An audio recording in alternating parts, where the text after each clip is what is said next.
All right, I shouldn't be doing this, but in today's video, I'm going to give you exclusive masterclass recording access to a training that I done for my private coaching students, showing them some simple yet very neglected client acquisition principles that we're actively using to sign clients that are paying us 10, 15, 20K a month, and how you can, of course, use the strategies yourself to go out in the market and sign some high value clients yourself. Now, of course, people have paid for exclusive access inside this mastermind, but today I'm giving you free access. So make sure you watch the video to a T, tune into every single strategy that I'm about to lay out with you, and begin applying this in the market, as this can sign your next 5 high value clients, of course, with work on your side. Let's get it. Kushan, my bro, yes, this is the outbound thing that I mentioned. This will also be in course format, but I wanted to, of course, give a sneak peek in live session, because that's when you get the most value possible. There you go. Okay, guys, are you all ready? Yeah, it's like 11 minutes past 6. As always, you can raise your hands. This will also be added in course format, but as you read the headline, how to sign highly qualified course creators, coaches, and online experts using untapped acquisition strategies that allow you to get prospects qualifying themselves to you. These are strategies that we're still using, that we're using now to sign 6 to 7 figure clients without cold email or IG DMs. When was this? This was like a week or so ago. We used one of these strategies, and then we signed a big name, like a huge name, for 2 funnels on a 5-figure deal, and that client could end up paying us. Well, we are expecting him to pay us like 30K a month in the next 60 days, and that's only one client by using one of these strategies. So now, please note, this is like a quick disclaimer before I dive into these strategies. If to sign your next 2 to 3 clients, especially if you've only got 1 client or maybe even 0 clients, I still recommend you to use goal-given cold email and IGDM strategies covered inside the classroom, because this is going to give you the perfect base to utilize these strategies a lot more effectively. As I said, these following strategies work best when you have a few killer case studies and have developed name association in the industry. Do you guys know what name association is? Yes. It's essentially like a fancy name for like status and proof and credibility in a certain industry. Now, it's like even on Twitter, right? It's like when I post up the authority and like let's say someone messages me on Twitter, they see all the content, that's status delta, that's name association, then they associate me to the client's names, the credibility, etc. So these strategies work best when you have that name association, aka that proof. But they also work best when you understand the following principles. As I mentioned, guys, cold email acquisition, IG acquisition, even acquisition in general, the way you differentiate is by understanding principles. Now, the first one is simply the bandwagon effect. Have you guys heard of this before? Yeah, from cash advertising. Advertising, yeah. That's like one of like a cognitive bias, but it essentially says people adopt certain behaviors, styles, or attitudes simply because other people are doing it. Now, when we were scaling Converte, we saw the bandwagon effect happen in full effect, because we were working with one big client. They had a network and they weren't using emails. So they were like, we got this, we were highlighting the bandwagon effect because we were getting these people to adopt certain attitudes, which was the attitude about marketing, email management, and then they were qualifying themselves to us. The bandwagon effect, how you activate it, is by showcasing your proof, your credibility, your case studies, and showing how they can generate similar results to the ones that you've already done. This is an important one. Now, of course, I mentioned this countless times, being a giver rather than like a taker. You would notice a lot of these following strategies, they are connection driven. And the way you build genuine and authentic connections away from Twitter, away from IG, even in person, is you just focus on being a giver rather than a taker. For me now, when I meet people, I don't really look to extract things for them. I ask myself, how can I give this person the most amount of value possible so they eventually feel reciprocated? It's like even with you guys, right? Like, I'm sure you've met people and they are like extreme takers, bro. Like, bro, can you do this favor for me? Can you do this? Like, what are your thoughts on this? You should flip this one aside and focus on being a giver. Do you just give these people hella shit? This is like one key thing. Now, status delta. There's a famous saying in like the dating world, especially, treat a girl like a celebrity, should treat like a fan. This similar principle applies to clients. The moment you put a client on a pedestal is the moment you kind of give them subconscious cues that you're in a scarce mentality, and scarcity is the biggest killer of conversions of them all. So the game is status. Mark, remember in our onboarding call that we spoke about, it's all status, right? Like you need to perceive yourself in a good way above the client that you're speaking with, so they don't throw red flags, so they kind of see you on the same length as them. How do you not with the like like status delta? Yeah, status delta. So how do you make sure you don't treat your client like you don't be? I guess you're not a fan to your client. I guess same way you speak to girls, bro. Same way you speak to girls. Like, do you know like guys that like put girls on pedestals? They like put her on like this extreme new level, and then it happens subconsciously, right? With clients, the moment you say to yourself, this client is so good, they're so insane, they're making this insane money, in my opinion, subconsciously, you've already lost the deal. In my opinion, subconsciously. Got it. The thing that you guys need to pay attention to is signing clients and making like 5-6 figures a month. It should be part of your natural identity. When it's part of your natural identity, it's seen as normal to you. Like I put out a tweet about this today, but we made like one client 75K a while back, and he replied with bet with like a tick emoji. He's not putting that money goal on like a pedestal. He's not saying, oh my God, guys, this is like amazing work. He's seen that 75K and he's seen that as normal to him, meaning that it's normal to his identity, which means that it's a lot easier for him to achieve similar things later on in the line. So that's kind of how you do it. Status delta. Abundance and detachment from outcomes, once again, vital thing. Right now, guys, actually, I'm going to recommend you guys a book. It's called Dr. Hawkins, I believe it is.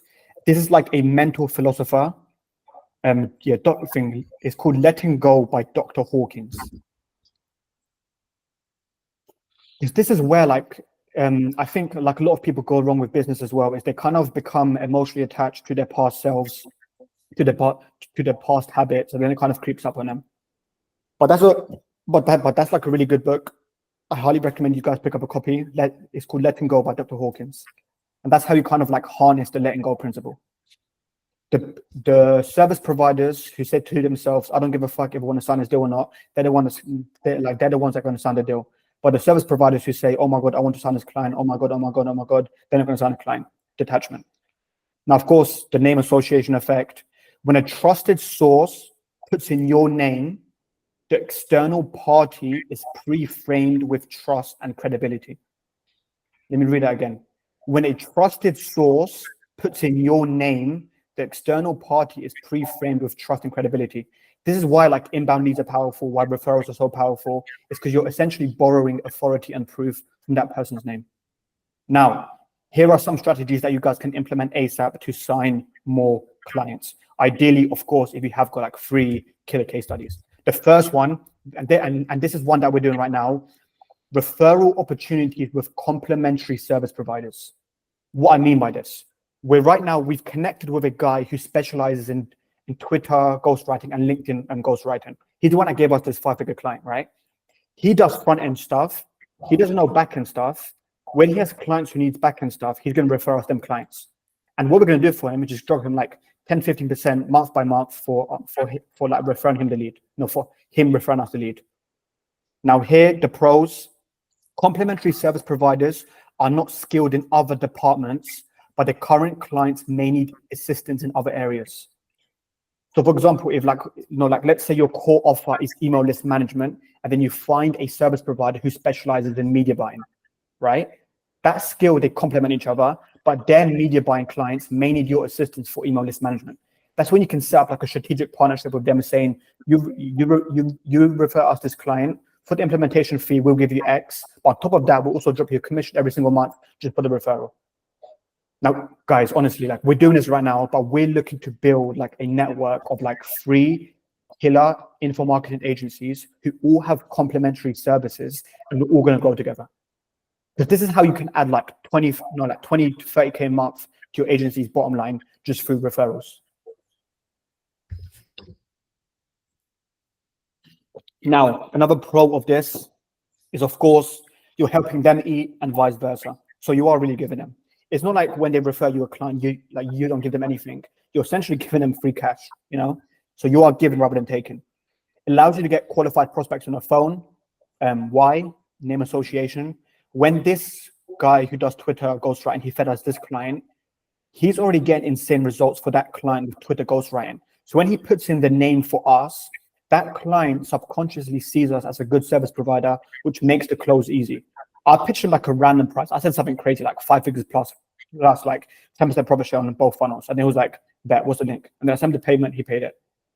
But because, of course, of name association. Now, the complementary service provider is giving you, as I mentioned, easy name association as they may be getting good current results for their clients, making the sell easy for you on the first call. I honestly I recommend you guys to do this as honestly as quickly as possible, honestly, because like a lot of people inside IPM, you've likely got a few clients, you want to get to the next level, so just build up these referral opportunities. And how you do them is simply through like Twitter and IG. Just jump on a call with them, build up the relationship, send them shit that they can apply to their clients, and then you build up that relationship. But this, as I mentioned, some cons are you need a network which could take time to build. Like, of course, you may find someone with a complementary service who does media buying, for example, but they may not feed you good clients. But of course, when your network improves, they'll work with bigger clients. And then the personal brand, of course, assists in this, which also takes time. But this is one opportunity that you guys should capitalize on: referral opportunities with complementary service providers. Now, the second one is referral opportunities with current clients. The benefits of this, of course, it acts as an inbound mechanism, right? And inbound leads, as you guys know, are one of the easiest leads to close because they already know, like, and trust you. They've seen the credibility. The sales a lot easier. Once again, or if you're working with like a big name, like, don't sleep on this, guys. Honestly, like if one of your clients has even like 100,000 followers, he's likely got at least 2 to 4 prospects that could benefit from like your service. But they have good networks. Like when we signed our first big name, he had probably like 109,000 followers at the time. We didn't even know, but he had an insane network in Atlanta. And then we got him the same results, and we just done referral opportunities with him. He fed us clients, and we didn't need to do cold email. But once again, this comes down to actually getting insane results for your clients as well. Your Mark. So with that, how would you, because me and Brian, we were thinking, one of our current clients, he has like 100K followers. I was thinking of asking him for referrals like at the end of this month at the end of this month. So how would you go about asking a client for like referral? Like, do you guys give them an incentive for giving you a referral, or you just, okay? Exactly, bro. Exactly. Have you heard of, there's a Robert Greene law. It's called, best interest. It's like when you're asking for favors, appeal to the best interest of the person you're speaking to. Okay. So like you can use that principle with these clients, right? It's like, of course, you're asking the favor because you want to do like a referral for them, but put the referral on their best interest. Their best interest is they're going to have like consistent cash flow every single month, and they just simply put in a referral for you. So that's the way that I would do it. The way I would frame it is like, hey man, quick update. We're currently at X amount per month. Also wanted to quickly let you know on a new referral program we're opening up at the agency. This referral program is for a select few for a select few clients who know that we know that we can benefit from this partnership. And for every referred client that you give us, we give you X amount per month, and all you need to do is give us a referral, and then you're eating for however long we keep the client for. So what percentage of the retainer would you suggest, like, or do you suggest like just a flat fee? Like, what would you do?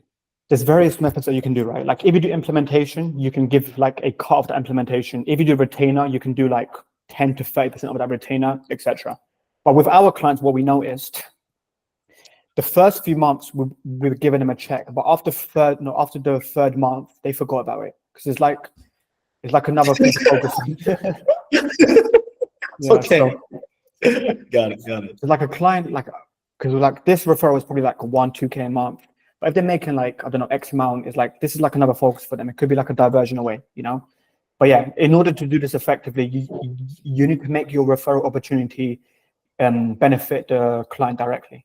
And that's through giving them a cut. Your client gives you easier name association, which makes the sell easier on the first call. And of course, you can grow without aggressive outbound. Like, honestly, guys, I think like the majority of you, well, I know this because it happened to us, after your first 4 or 5 clients, if you structure these things correctly, I believe that you no longer need to do like cold email and like IGDMs, because it happened to us. Because you have referral opportunities and you also have referral opportunities with service providers. Like right now, like we don't need to do cold email or like IGDM. I mean, we're still going to test it and stuff, but we can really just like scale with these like things like a lot, right? Now, of course, like the cons of this is like it does take time to sign that first killer client and get them insane results, and you can't do this instantly. Like you do need a consistent track record with the client, which also takes time. Like I wouldn't suggest this referral scheme with your clients like within a 30-day period. This is more like 3 to 4 to 5 months inside the relationship when you've consistently generated them results, because then they're a lot more open to doing this with you. But this is like another big opportunity for you guys to capitalize on. Now, the third one, paying for access in exclusive masterminds. But this works for numerous reasons. Benefit number one, you can showcase your charisma, personality in person, which makes the sale easier. When I was in Dubai earlier on this year, I signed 3 clients in Dubai because of this principle. I was just showcasing my charisma. I deliberately took them to a restaurant where the waiters and waitresses knew me, so social proof was activated. I kind of seemed like status delta. It's like subconscious things, but they work. And then them deals are by far the superior. And then I'll also walk into like another loophole which touches on this in like a little bit more detail. But yeah, other people have also paid for access and knowledge in this group, meaning that lead is hungry for growth, meaning that they're qualified. With this guy in Brian's mastermind, I think he was probably making like 5-10K a month, but he was in a room of coaches, consultants, agency owners, his ICP who were doing 50, 60, 70, 80, 100K a month. So just because he paid for the access. Now, another benefit of this, there's no need to bypass barriers. And what I mean by this, digitally, of course, you need to bypass the barriers, jump on like a discovery call, credibility, etc. But you've already passed the report barrier as you paid for access. You know, like you've already paid a high ticket price, so the people inside the community, inside the mastermind, they already see you as like a high value service provider. So you've built a trust and credibility already. And once again, like another benefit, you're building the network. Even if you don't meet a prospect, this is so key, guys. Even if you don't meet a prospect, you can meet a complimentary service provider and they can feed you deals. You never know when like the next deal is going to come. There could be a guy on Twitter with 200 followers who does media buying for like a 7-figure info brand who's your dream client. But you'll never know unless you build up them relationships. So even if you do these networking things, you join these masterminds, you do like these things, jump on random calls with Twitter, you never know when the next opportunity is going to come up by, you know? So just get your name out there. Exposure equals money. Now, of course, you're increasing your visibility in an industry. More visibility and more awareness equals more deals. The more people know you, the more you put your name out there, the more people trust you, the more money you make. This is one of the main reasons why I joined Brian Marcado's mastermind. I wanted more visibility. I wanted to kind of like feed into his kind of network and it's paid dividends. Of course, it allows you to increase your status delta because you're around this like tight-knit community of other guys doing sick things, etc. After I joined Brian's mastermind, I probably signed like 3 to 5 deals just by joining that mastermind. I gained IG followers, people were messaging me, gave me content. It's a ripple effect, guys. But as I mentioned, with this, there is a cost investment that goes into it. Like Brian's one, I think it was like 24K for the year, like 2K a month. It's not bad, but there is a cost investment. And then the second one, it is difficult to find a killer one. Like with Brian's, I joined it because I knew that he knew his shit. But you need to be very cautious with the mastermind you join. But this is another huge benefit. Now, the third one, this is a very interesting one. It's called location scavenging and meeting in person, IG and X. Now, I done this when I was in Dubai, and it's how I signed 3 clients. Wait, let me just invite this person inside. Yeah, I've done this in Dubai, and this is how I signed 3 clients. I was like, I've got like a relatively niche IG profile. It's got like 2K followers. People follow me. And like every time I see that they're in a similar location as me, I just propose a meetup with them, even if I get an indication that they're not a dream client. Like I met up with killer people through Twitter, IG, and they fed me deals. But this works well because, of course, you activate likability through location. Like, I think was it Mark or someone else? Yeah, I met up with that guy. Yeah. I mean, but I'm glad I did it though. I'm glad I did it. But he was just like, when we met up, He was on his laptop.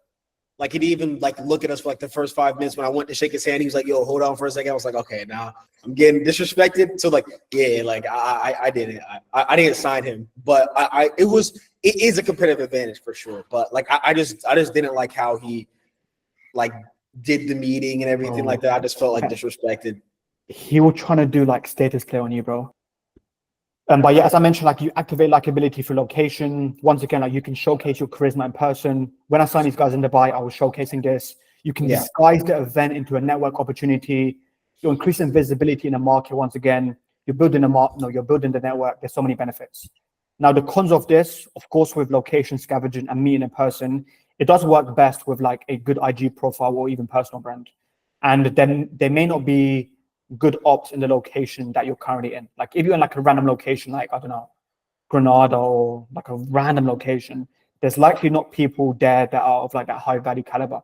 But if you're in big cities like Dubai, London, Miami, even Tampa, there's so many people that you can connect with, and you're only one person away from success, you know? So just to summarize, we've got referral opportunities with complementary service providers, referral opportunities with current clients, paying for access in exclusive masterminds, and location scavenging and meeting in person. With location scavenging and meeting in person, you of course like need that personal brand. And then if you know like a marketer is in X location that you're currently in, propose a meetup with them, they could give you a client. If not, you build up that connection, network, etc. This game is all about networking, honestly. As cliche as it sounds, it's all about network. Now, I think this is the final one. Is it? Yeah. This is the final one. And I want to give this idea to my man, Ed, who recently signed a good deal for using this method.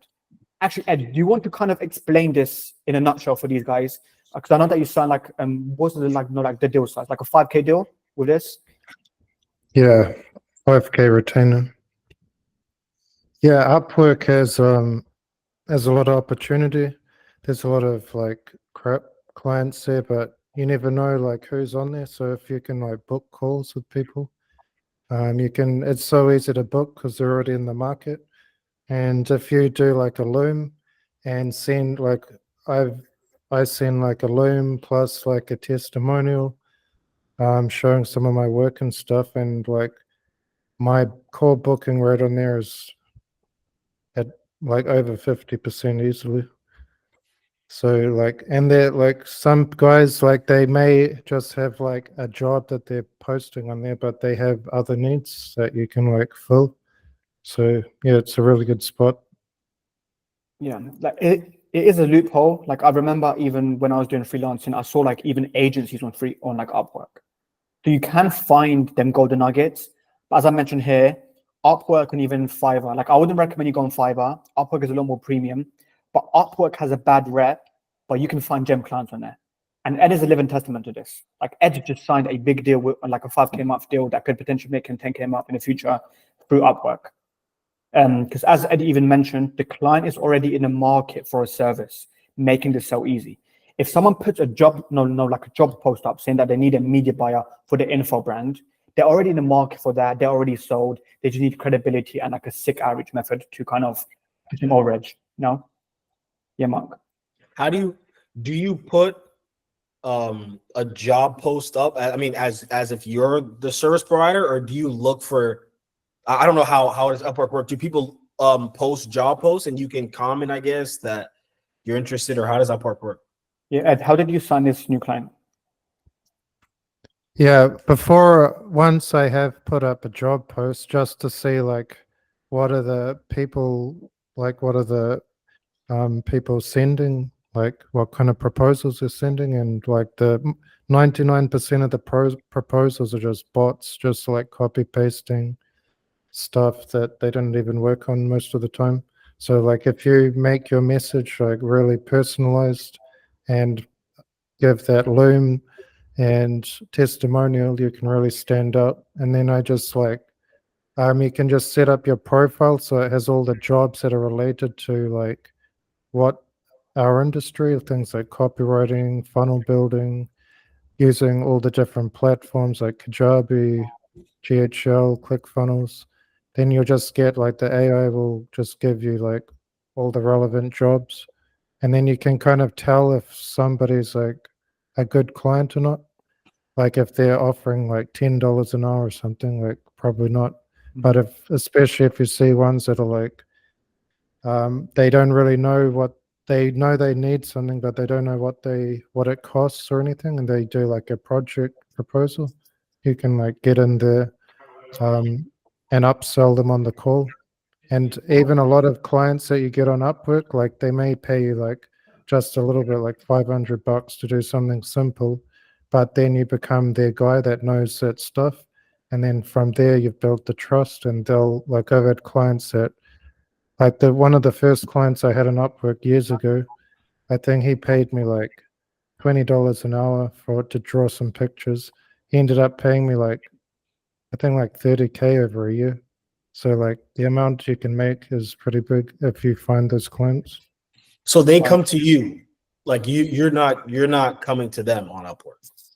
Yeah, you come to them, they post a proposal, and then they put out the job application, like the job that they want done, and you send your proposal.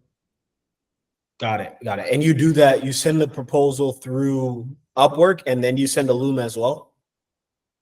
Yeah, the way you just send basically like a proposal, or like you send them like some copy like you would in a cold email, and then you attach a Loom and a testimonial, and that will make you stand out. And also you can like bid to like be at the top of the list of applicants, because there's like a list, and you can bid extra credits to be like number one on that list, so they see you. Got it. That's pretty good ROI. Like those credits cost not much, basically nothing, but they can pay off a lot. Got it. Kushel asked a question, Ed, if you'd be open to the idea after this masterclass that I walk these guys over, if you can show your profile and like optimization tips, that could be of benefit as well for even like future people that join. Yeah, sure thing. Wonderful. If you're not completely opposed to the idea, of course the choice is yours. That's okay. I'm not opposed. Awesome, guys. Yeah, even here, as I mentioned, the client is already in the market for a service, making it so easy. But once again, it's easy to differentiate from the minions. I call these guys minions. Let me put this in capital letters. From the minions who pitch clients through Upwork. If like a big client puts out like a job post, the applications that they're going to receive, they're going to be copy and pasted. They're not going to be personalized. There's no Loom. There's no credibility. There's no authority. There's no social proof.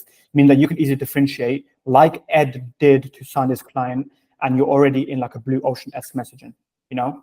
So it's very easy to like differentiate, because there's a lot of people that just don't know what they're doing on Upwork. And you can transition clients away from Upwork into WhatsApp for premium prices. And I was hit with this ascension. It was last year when I was doing media buying, when I wanted paid ads for like an offer that I was doing, right? I needed a media buyer for the project. I put it on the Upwork, and then the guy here sending me so smartly. He got my WhatsApp number, he got me in a call, he sent me proof that I think I ended up paying him like 3K per month with like performance incentives. So you can sign good deals there, but it's a good opportunity to transition clients away from that platform into WhatsApp for premium prices. Now, a lot of you guys here, of course, you have got them case studies, them credibility. You can sign clients through cold email, through IGDMs, and following these principles. But if you're starting, or like if you want to get your next client, Upwork is a great platform. And it's the route that I took, but with Fiverr. I've done this, like the exact same shit with Fiverr, like it's a very good principle for you guys to do. Now, the cons, of course, you do need a good profile and case studies to start, but there is actually, wait, Ed, have you gone over that? No, like the course, is it like Upwork in 1 hour? No, I haven't seen that one. Wait, there's like a sick course that I went over back in the day. Oh yeah, here it is. It's by Daniel Forsell. Let me send this sales page here. I'll share my screen as well. Right, this is like an entire offer. I think it's called like Upwork in 1 hour. Then he shows like how to sign like this guy, he signed a 6K deal sales page for a travel blogging course through Upwork. A 6K deal here, 36K in 182 hours of work. So it is a good medium to kind of explore, I guess, like the opportunity is out there. As I mentioned, you need to kind of find them golden nuggets, because there are like a lot of offer owners or like agency owners, whoever it is, that try to like commodity price of our service providers on a platform. That's the only bottleneck. You need to spend time scavenging for golden opportunities, but that one golden opportunity, that could be like a 4K a month deal, 5K a month deal, 6K a month deal. You just find them, and as you're on the platform, the client can see you as a commodity, meaning you need to take time to bring back status on your side. But you do this with what Ed mentioned earlier on in like when he was speaking. It's like you can kind of like go give and authority max in your messages, send them looms, credibility, sales asset, and then you're no longer seen as this commodity or this minion who sends copy and pasted outreach messages with no personalization whatsoever. When you send mass outreach, it's copy and pasted, commodity bucket, you're a minion, I'm not reading your message, But it's good. I think it's a good medium to explore.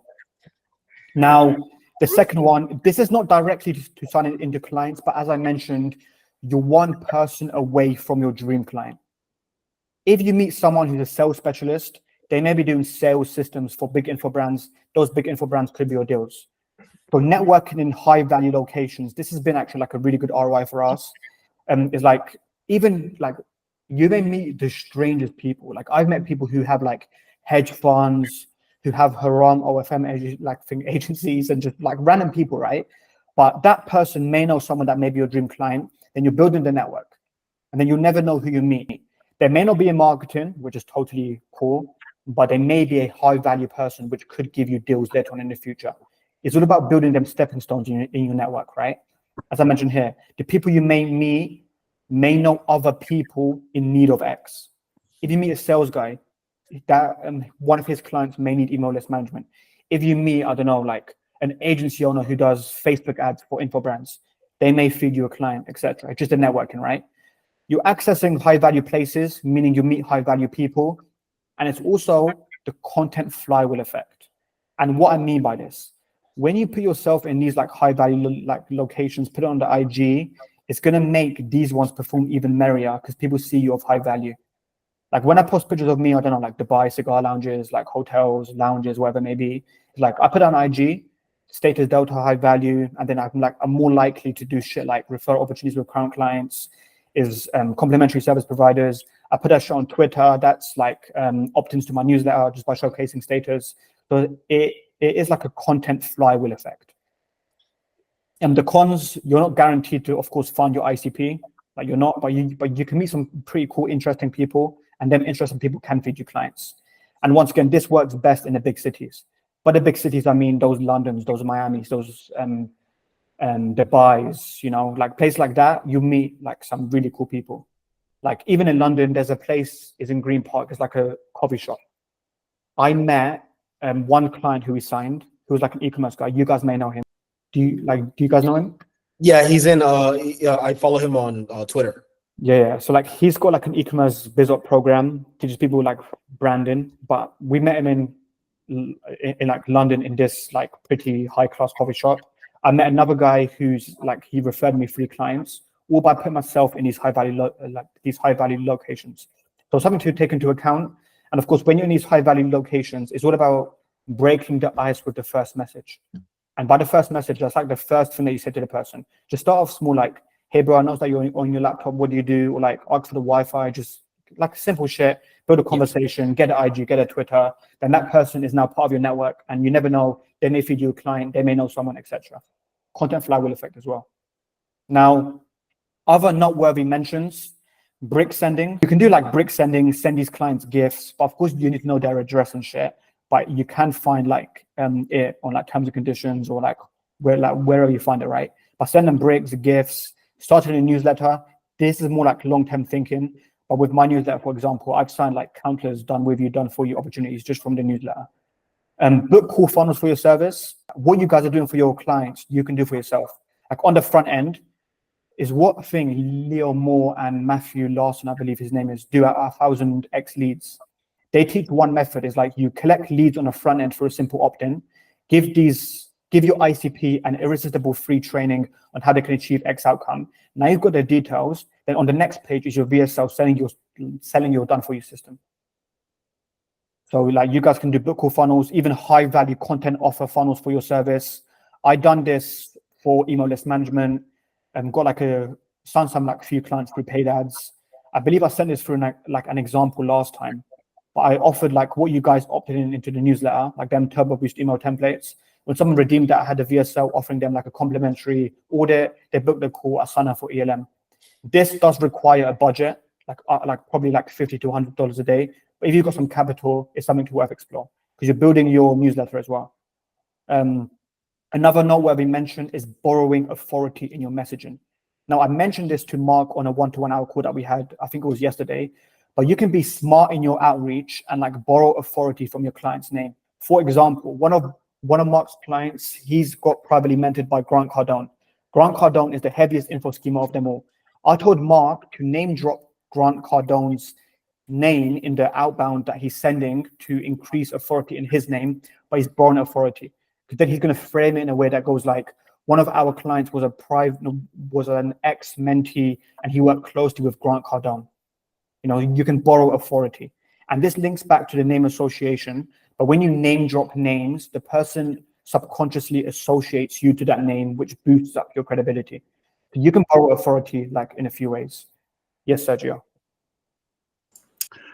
Yeah, so I get that part with borrowing authority, and I get that it works well if you know someone or your client work with Grant Cardone. But for example, if I worked with like Sterling Cooper, who's like a porn star, ex-porn star, how do I use that? You know, like how do I use that like as a in that case?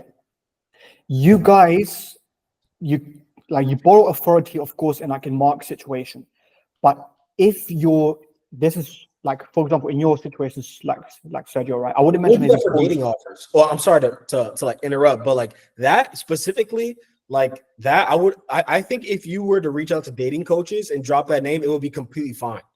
Like, but if it was like an e-com coach, then you know, I don't know. Like if it was like a dating offer, that might actually be like that's a foot in the door right there. Any dating offer. Yeah. But bro, that's one way you borrow authority. But you can also borrow authority from Sterling's revenue amounts. You mentioned Sterling Cooper is a X-figure amount per month coach. He teaches people X, Y, Z, and then you're putting them and then you're creating that revenue ceiling in your prospect's mind. Like he makes 100K per month, then they know what's possible. But you can also borrow authority, and we've done this when we were pitching creators for low-ticket funnels. We attached examples of winning low-ticket funnels that were printing and borrowed that authority from the client, what it could look like for them. So we framed in a way, when our system is created, the funnel could look like one of these proven offers. You're not saying that you work with the client, you know? Yeah. And borrowing authority, Alan Sortanic, he done this so well. Do you know what he done? He said, he put like the Netflix publication badge, the BBC publication badge, ITV. On his one of his VSLs, right? So good, right? But Yes, he used them badges because he mentioned, but he made it discreet. He was like, this system is designed to help you get clients for XYZ. So you can do a similar thing. You can add like a ClickFunnels badge or add like some like Next Authority badge. And like our system is designed to help you grow on these platforms. Add the badges. You're borrowing authority. Because you're not communicating that you're affiliated with them. It's not illegal. You're just borrowing authority. Does that answer your question, Sergio? Yeah. Fire. And then of course, finding service providers running ads with a service that complements yours. You can use tools like one minute. I'm going on a flipping Zen detox, man. But yeah, like you can find service providers running ads with a service that complements yours.